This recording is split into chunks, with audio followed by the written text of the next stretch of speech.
Restaurants like the Main Pub in Manchester posting signs like this one outside listing all of the COVID safety precautions.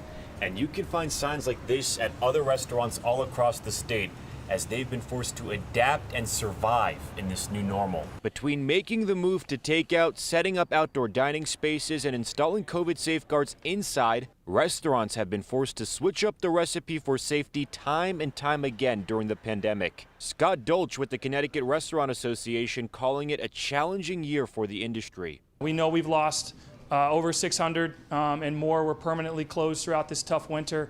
It's a struggle not lost on the state as Department of Economic and Community Development Deputy Commissioner Gwendolyn Thames highlighted relief funding. To date, through the onset of the pandemic, the state has put more than $130 million out on the streets in support of our small businesses, with many of our restaurants taking advantage of that. And then there's the federal funding. Over $10 billion through the federal funding has come to Connecticut and our small businesses.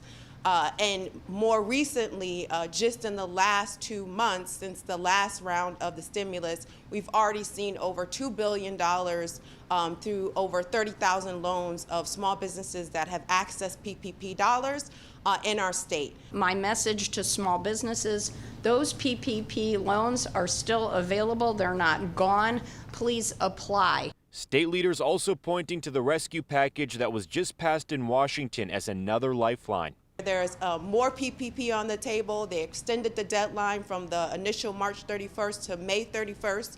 And also, which is huge for our restaurants, the $29 billion Restaurant Revitalization Fund that is really grants oriented. Restaurants in Connecticut now looking ahead as capacity limits are set to be lifted Friday. But social distancing and masks will still be required. You know, they said, hey, you're opening up at 100%. Doesn't that make you a Neanderthal like the governors from Texas and Mississippi? I said, a Neanderthal with a mask. We're still going to maintain some of the most important things we can do to keep people safe. I put our industry up against any other leader. We're leaders in safety and sanitation. And I think that the message today is it is safe. It's been safe to come out to eat.